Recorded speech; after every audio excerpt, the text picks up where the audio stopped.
Wow. Post that stuff? Mine's at EX.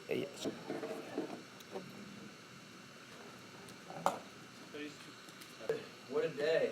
What a day for Ernie as you look back against Alabama. Incredible year. The timing of everything. Story. I know you heard that a lot. Not only moving into this with, as you all know, we had four Tennessee, South Carolina, Ohio. So as y'all us, and especially the high school on offense, two core defensive linemen, and I know we probably say this every year, but we got exactly what we wanted. And fortunate for us, we didn't have any surprises. And we had guys, when they committed, they stayed committed. And that should say something about the program and our head football coach and just how committed we are, and I think it shows in that class. These guys all have great, and the fit is here because everybody's not a Clemson fit. And we make it very, very clear to the guys the expectations of Coach Dabo Swinney. He takes the lead on this thing, and us coaches believes, and he sets that standard for us as we go out on the road recruiting. He sets that standard of passion for Clemson University, and it's just neat to be able to follow in the to follow in the leadership of Dabo Swinney. I want to thank and congratulate all the other coaches on staff. The hard work pays off. This is a big celebration because of a lot of things, but especially because of the men that we were able to guys. As you guys know too, it's a group effort on signs or that guy, whose name is on that guy together. And then just before people that are, this is right now incredible. And without his leadership and guidance, we wouldn't be in this position. And I just wanted to thank him. Does so much in this recruiting to be recognized because of Gant and the social media. He's recruiting the university and puts amazing videos together. I mean, it is unbelievable the videos that he puts together for these recruits, or our banquet, or you name it. He puts these videos together. Staff.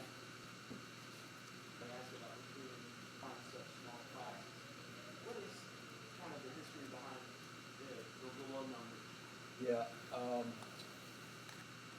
I don't know if I have the exact numbers or the exact history, but I do know this, that you look back on the retention of our players and guys that stay here at Clemson. And because they stay, the main reason, in my opinion, is because of the culture and because of their experience here at Clemson University. And so I think that that's where you're not losing guys and adding more numbers to that class, or adding more numbers to the next class that you have to sign. So I do think that's a big part of it. And there are schools out there that you see signing 25, every 5 scholarships. So if guys are leaving to the ones that It was in place with this program announcement, but how much of a benefit is that to you to be able to wrap things up early and get a jump start on 2018? Very much so.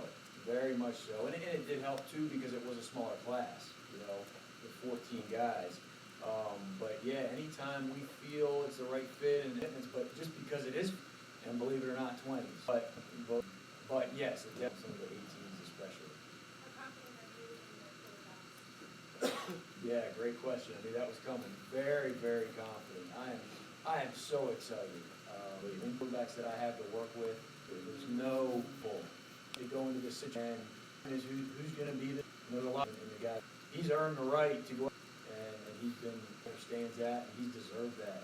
He's done a great job of improving. Excited for me last week. Everybody's going to have that. Tucker. All right, he's going to have an redshirter this year who has a ton that year.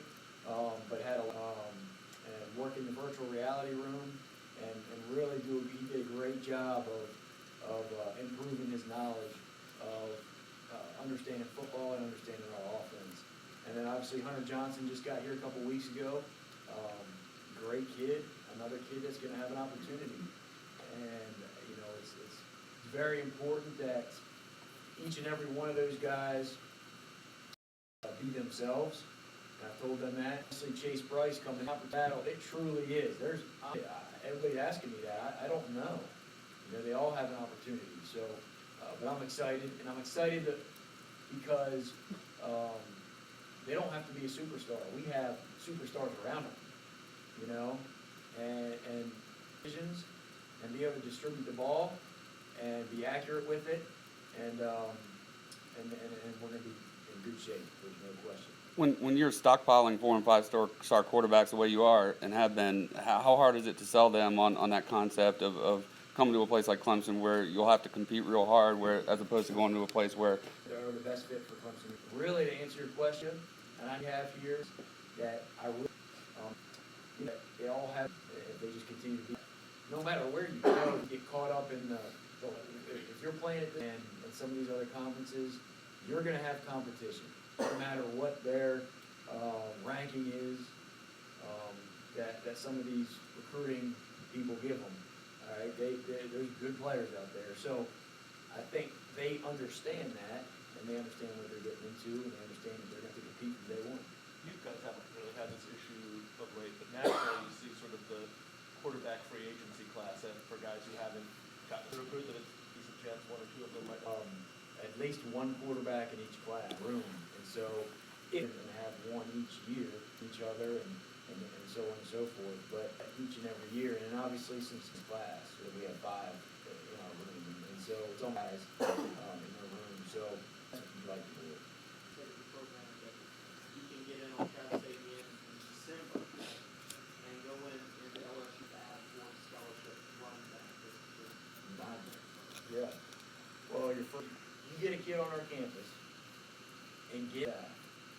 I mean, Travis, and so you can just, the culture is, you know, same thing last year. We had, and not that we want that to happen and you want to recruit them at the last minute, but obviously we have our guys that, you know, that we feel that are still out there that haven't made a decision yet that we feel could be a great fit, and so we go get those guys. And unfortunately, it was so late, but like I said, you know, they get here, they spend the whole weekend with you. They see what this is about. You can feel it. You know, you can feel it when they get here and sense it that they're a perfect fit. And then, yeah, it was very important. We had to get a running back. You know, we had to get a running back for this class to get our 4th guy. But we have a stable, but you always want to have. Who are some of the guys? You know, in this class, grow, and you know, I was able to work with him, special talent. I mean, since the job is open, right, you guys are both, but sometimes it's hard to do. Kinder than the last few years, the ACC bowl season, a lot of people going into the homes. Stats all the time on you know, just the ACC in comparison to other conferences, and so we utilize that a lot, whether we're in somebody's home or at their school. Important to, you know, years you always hear about the SEC for a lot of people. For me, you know, to these guys so that they. You pleased with the fact that it was wrapped up early, but did a little bit of you kind of miss? No, not really. Yeah. The situation very comfort and solid way. A little bit more last second sign exactly who we're going to get.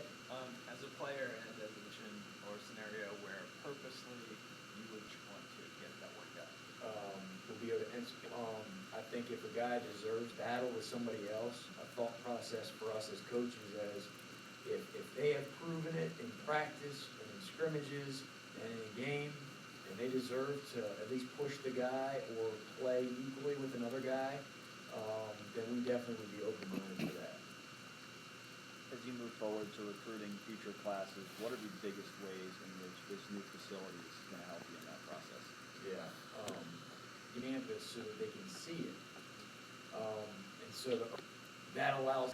And you know, in this facility, I honestly don't know what else you could want.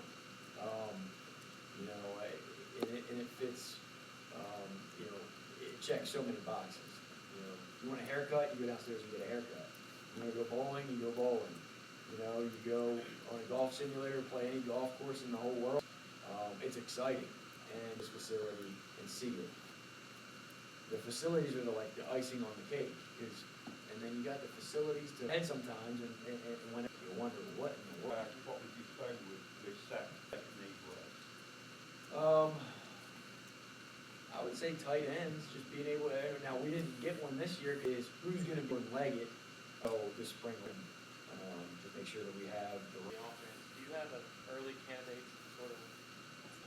anybody that comes with a likable guy and best, in a leadership role. And Renfro and looks up to, now that he's played 2 years and being able to be more vocal and, you know, helping that, department as well. I think that'll be another guy that comes to mind offensively. Who's looking at for next year, the potential number of states? It could vary, it's gonna be a small class. It will be a small class. But there's a lot of things that go into it too. It depends on, how many guys leave early. But we have a feel that it could be anywhere as low as 10 or 11 to, 15 or 16. So it's still gonna be a smaller class. We do know that. But like I said, there's a lot of variables that could take place that really determine that number. Is the momentum of the national championship and this building and all that starting to feed now into that 18 class and beyond? Absolutely. And yeah, we identified a lot of 18s before we won the national championship, but, it's more of maybe some 18s or 19s or 20s that are contacting us that we might not be actively recruiting that area, and guys that are just wanting to be a part of it, because they see it on TV, they can sense it and feel it, and so, but the national championship obviously is a springboard again to help us with that momentum. From a day-to-day standpoint, you as coaches and the players you're coaching, what do you think are gonna be the biggest benefits of now being moved into this new building? I think our players will be here more. I think our players will be around here more because there's obviously so much to do. And that means we get to interact with them even more. And I do think that one of the main reasons that we have been so successful is because we have a great relationship with our players. And that's obviously an important aspect of what Coach Sweeney stresses to us. But I think this building, and he's made the comment before, this is a home, and it's important that we get around these kids even more, because that relationship takes you a long way. Brandon, from your experience as a college student, the building's nice and everything, but isn't it nice for a good experience in college for people to get out and mix with their fellow students, not spend so much time only around football players, learn about different cultures, different, opinions, political things, and not spend so much time just around football players? Yeah, I do. In my opinion, I do. I enjoyed that as a student athlete here whenever I was here in the late 90s, and just had the opportunity to have my really good friends in the football aspect, and then also have friends that were not a part of football. And I can remember, we had our own, at that time, we had our own, dining hall and that sort of thing. But I would always be upstairs with the regular students just so I could be around other people. But everybody's priorities are different. Everybody's got different thoughts on that. And when you have a place like this and you have 120 guys that are working for one cause and that they're all under the same roof and just trying to go, accomplish some of these goals that we set out, they want to be with each other. There's no doubt about it. And, it's up to them to be able to, find time to branch off and do some other things. But it just kind of depends on that person. Anybody else? Thank you, All right, Coach. thank you all very much.